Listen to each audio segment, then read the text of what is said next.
Hello everyone, this is Dr. Angel, Senior Resident Doctor, Dr. Smilez Dental Center. இன்னைக்கு நம்ம பார்க்க போற topic வந்து diabetes and oral care. So diabetes na என்னன்னா எப்போ நம்ம bloodல வந்து sugar level அதிகமா இருக்கோ அத வந்து நம்ம diabetes அப்படினு சொல்வோம். So எப்போ வந்து இந்த sugar level uncontrolled இருக்கோ இல்ல ரொம்ப அதிகமா இருக்கோ it will have a direct impact on your oral health care. So நிறைய sugar இருக்கிற patientsக்கு இல்ல diabetes இருக்கிற patientsக்கு பாத்தீங்கன்னா oral health care வந்து ரொம்ப compromised இருக்கும். இல்ல நம்ம oral health care ரொம்ப compromised இருக்குனா it's better to get a blood sugar level check done. So இது எப்படிலாம் affect பண்ணுதுன்னு பார்க்கலாம். So there would be like three major problems. First வந்து cavities, second வந்து gum disease இல்லனா gingivitis அப்படினு சொல்லுவோம். Third வந்து periodontitis. Periodontitisனா என்னன்னா யூசுவலா எப்போ இந்த gum disease வந்து aggravate ஆகுதோ அத வந்து நம்ம periodontitis அப்படினு சொல்லுவோம்.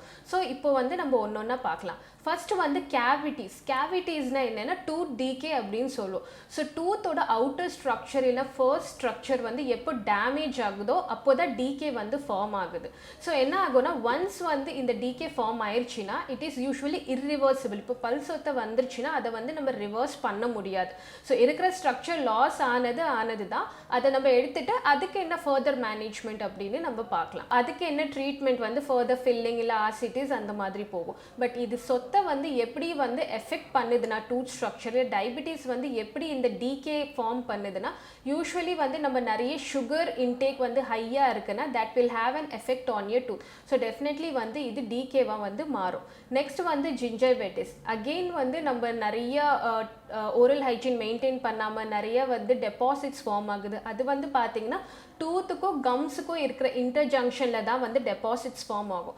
ஸோ அதனால என்ன ஆகும்னா நம்ம கம்ஸ் வந்து நிறைய இன்ஃப்ளேம்ட் ஆகுறது, கம்ஸ்ல வந்து நிறைய பர்னிங் சென்சேஷன் இல்லை நம்ம ப்ரஷ் பண்ணும்போது ப்ளீட் ஆகுது, இந்த மாதிரி சிம்டம்ஸ்லாம் நம்மளுக்கு வந்து வரும். ஸோ அந்த மாதிரி இருக்கிற பேஷண்ட்ஸ் வந்து gingivitis இல்லை வந்து கம்ஸ் பார்த்தீங்கன்னா ரொம்ப அவங்களுக்கு காம்ப்ரமைஸ்டாக இருக்கும். ஸோ இந்த மாதிரி சிம்டம்ஸ் உங்களுக்கு வருதுன்னா definitely you should see a dentist.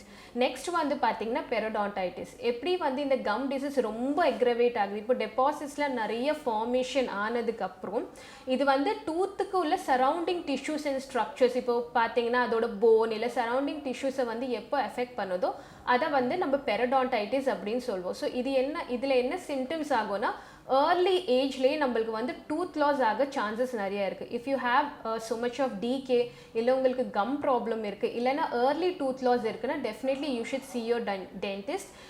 It could be the symptoms of signs and symptoms of diabetes அப்படின்னு சொல்லலாம். ஸோ இந்த மாதிரி சிம்டம்ஸ் உங்களுக்கு வருது, இந்த மாதிரி ப்ராப்ளம்ஸ்லாம் இருக்குது. நெக்ஸ்ட் இது எப்படி ப்ரிவெண்ட் பண்ணலான்னா we'll have various measures like நம்ம கண்டிப்பாக oral hygiene maintenance is very important. உங்களுக்கு ஏதாச்சும் dental issues இருக்கோ இல்லையோ definitely ஒரு 6 months once go and see a dentist. நம்ம நல்லா மவுத் வாஷ் பண்ணுறது, 2 times brushing பண்ணுறது, நல்ல ஒரு ஆன்டிசெப்டிக் மவுத் வாஷ் யூஸ் பண்ணுறது, இந்த மாதிரிலாம் நம்ம வந்து எடுத்துக்கலாம். அண்ட் ப்ளஸ் லைஃப் ஸ்டைல் சேஞ்சஸுமே டயபிட்டிஸ் பார்த்தீங்கன்னா it is usually a lifestyle disease தான். ஸோ நம்ம நிறைய எக்ஸசைஸ் டயட்டிங் இந்த மாதிரி நம்ம பண்ணாலே நம்ம டயபிட்டிஸையும் நம்ம கண்ட்ரோல் பண்ணிக்கலாம், ஓரல் ஹைஜீனுமே நல்லா மெயின்டைன் பண்ணிக்கலாம். Thank you.